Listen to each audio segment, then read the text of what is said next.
আমি আপনাদেরকে একটা ছোট্ট কারগুজারি শোনাই, আপনাদের দিল কেঁদে দিবে।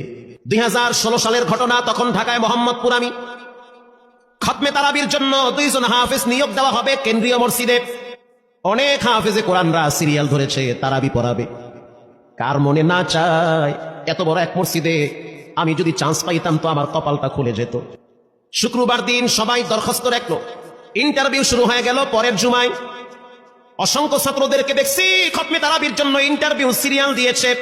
ইন্টারভিউ বোর্ডের ভিতরে আমি ছিলাম। কয়েকজন হাফেজকে আমরা সিলেকশন করছি যে এদেরকে নেওয়া হবে। এদের তেলাওয়াত সুন্দর, পড়াও বড় মজার। আমরা কাগজগুলো এক জায়গায় জমা করছি। পরের জুমায় আমরা ঘোষণা দিয়ে দিব কোন মায়ের সন্তান চান্স পাবে। পরের জুমায় যখন জুমার নামাজের পর 3টার দিকে যখন আমরা বসে বসে ফলাফলগুলা দেখতেছি যে কাকে কত নাম্বার দেওয়া হয়েছে, দরওয়াজা লাগাই দিছি, জানলা লাগাই দিছি, এসি ছেড়ে দেওয়া হয়েছে, সব লাগানো, বাহির থেকে কিছুই দেখা যায় না।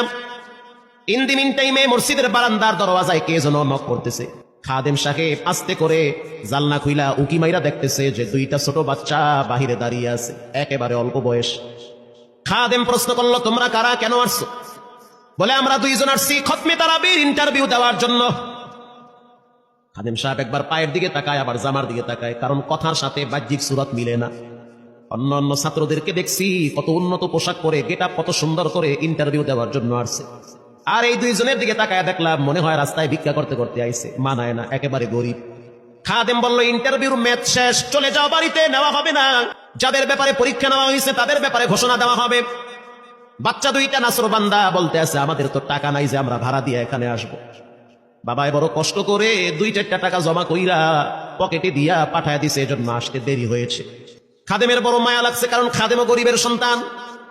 ভিতরে গিয়া মুয়াজ্জিম সাহেব বলতে আছে, ও ভাই, বাহিরে 2টা বাচ্চা দাঁড়ায় আছে, ওরা নাকি হাফেজে কোরআন, কিন্তু দেখলে তো মানায় না। মুয়াজ্জিম সাহেব ধমক দিয়া বলতে আছে, কোনো সুযোগ নাই, তাড়ায় দাও। খাদেম গিয়া ইমামের কানে কানে বলতে আছে, হুজুর, বাহিরে 2টা বাচ্চা দাঁড়িয়ে আছে, চেহারার ভিতরে এত মায়া, কিন্তু বাহ্যিক সুরত মিলে না, ওরা নাকি কোরআনের হাফেজ। পাশেই তো রহমানিয়ার মুহাদ্দিস সাহেব বসা আছে, তিনি বলতে আছে, কি ব্যাপার, ফিস ফিস করে আপনি কি বলতেছেন? বলে, হুজুর, বাহিরে 2টা বাচ্চা দাঁড়িয়ে আছে, তারা খতমে তারাবির ইন্টারভিউ দিতে চায়।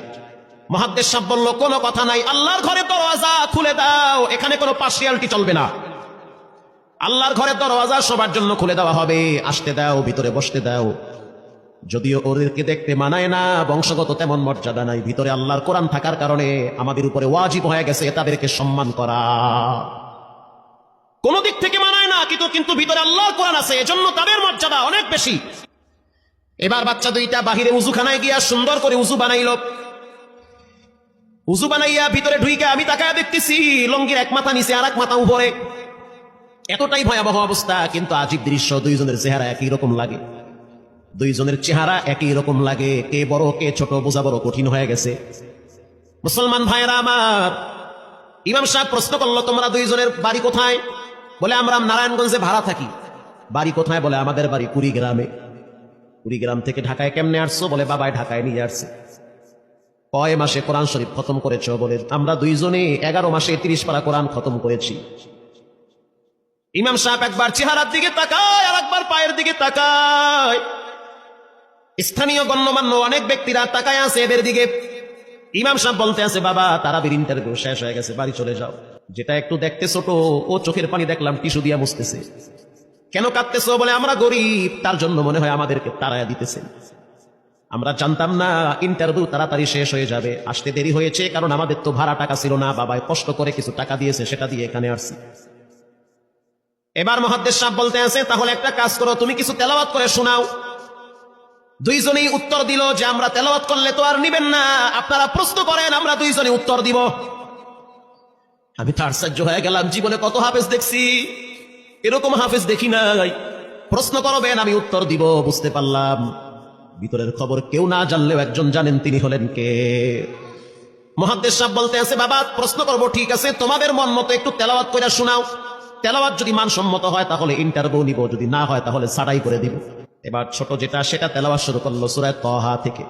তাহা মা আনজালনা আলাইকাল কুরআনা লিতাশকা। এত সুন্দর পড়া মনে হইতে আছে, আসমান থেকে কোরআন নাজিল হইতেছে। এত সুন্দর পড়া, কত রঙের ঢঙের পড়া শুনলাম, এই পড়া কোনোদিন শুনি না। আমি তাকায় দেখলাম স্থানীয় টিউনো সাহেবের চোখের পানি বায়া বায়া পড়তেছি। ইশারা দিতে আছে আরো তেলাওয়াত করতে বলেন। এই পড়া তো শুনলে আমার দিলের ময়লাগুলা কাটে। আল্লাহর ঘরে যখন গেছি বাইতুল্লাহ ফজরের টাইমে ইমাম সাহেব তেলাওয়াত করলে যেমন মনে হইতে আছে ওই কোরআনের আওয়াজটা এখন এই মসজিদে বাজতেছে। ছোট বাচ্চাটা তেলাওয়াত করলো, বড় সন্তানটাও তেলাওয়াত করলো। এবার যারা হাফেজ সাহেব ছিল তারা প্রশ্ন শুরু করলো, যেখান থেকে প্রশ্ন করে পৃষ্ঠা ঠেকায়া দেয়, একটা জায়গায়ও আটকাইতে পারে না। এমনকি বাচ্চা দুইটা এটাও বলেছে, যদি আপনাদের যদি ধৈর্য থাকে তো আমরা দুইজনে পুরা 30 পারা এখানে এক দাঁড়ানে পড়ায়া দিব। আশা করি একটাও বাঁচবে না। এত সুন্দর পড়াশোনার পরে মোতাল্লি সাহেব বলল, সব বাদ, আমার কাছে এই দুইজনই পছন্দ হয়েছে।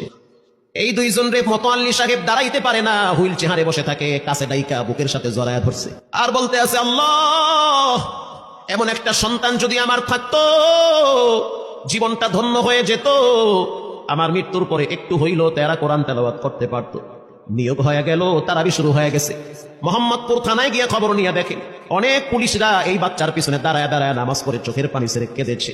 শুধু তাই নয়, অনেক হিন্দু মহিলারা পর্যন্ত রাস্তায় হাঁটার সময় তেলাওয়াতের আওয়াজে দাঁড়ায় দাঁড়ায় কোরআন শ্রবণ করেছে। শুধু তাই নয়, অনেক বড় বড় ডাকাত, মাস্তান, সন্ত্রাস, কিশোর গ্যাংরা পর্যন্ত দাঁড়ায় দাঁড়ায় কোরআনের আওয়াজ শুনেছে। 17ই রমজান দেশে বদর দিবস, হাজার হাজার মুসল্লি দাঁড়িয়ে আছি। ইমাম সাহেব জানে না যারা দুইজনে আপন মায়ের পেটের ভাই হয়, এটা ইমামের জানা নাই। দুইজনে তারাবি চলতে আছে, চমৎকার পড়া, পিছনে শত শত মাওলানা মুফতি দাঁড়ায় থাকে। মনে হইতেছে তেলাওয়াতের আওয়াজে আরেক জগতে হারিয়ে যায়, এত সুন্দর পড়া। তারাবি শেষ হয়ে গেল, মুসাফা শুরু হয়ে গেল। বাচ্চা দুইটারে কেউ বুকের সাথে জড়ায়, কেউ কপালে চুমা দেয়, বলে আল্লাহর কোরআনকে চুমা দেয়।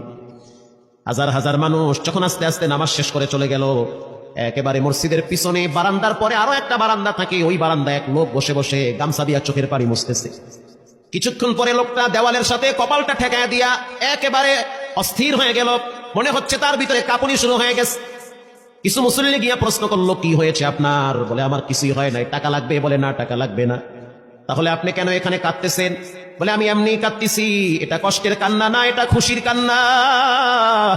এটা কষ্টের কান্না না, এটা খুশির কান্না, আনন্দর কান্না। আল বুকা মিনাল ফারাহ, অতি সুখে মানুষ কখনো কখনো কেঁদে দেয়, চোখের পানি ছেড়ে দেয়।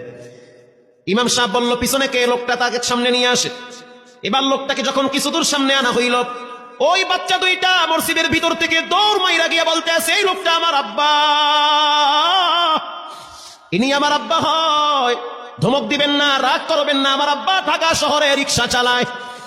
রিক্সা চালায় চালায় আমাদের দুইটা ভাইরে কোরআনের হাফেজ বানাইছে। ইমাম সাহেব ধমক দিয়া বলতে আছে, আপনি কেন দেরি করলেন? আগে কেন আসলেন না? রিক্সাওয়ালা বলতে আছে, আমি যদি আগে আসতাম আর যদি পরিচয় দিতাম আমি রিক্সাওয়ালা, হয়তো আমার বাচ্চা দুইটারে মানুষ খোটা দিবে যে রিক্সাওয়ালার পোলা। এই জন্য আমি আসি নাই। দূর থেকে নামাজে কোরআন তেলাওয়াত শুইলে আবার আস্তে করে দূরে চলে যাই। মাঝে মাঝে বাচ্চা দুইটার সাথে দূর থেকে আইসা দেখা করি। এটাই হলো কোরআনের বরকত। পরে শুনতে পারলাম এই বাচ্চা দুইটার মাও নাকি গাড়ি অ্যাক্সিডেন্টে মারা গেছে। লাশ পরে আছে সেই কুড়িগ্রামে। একটা ছেলের নাম জুবায়ের আর একটার নাম হলো তালহা।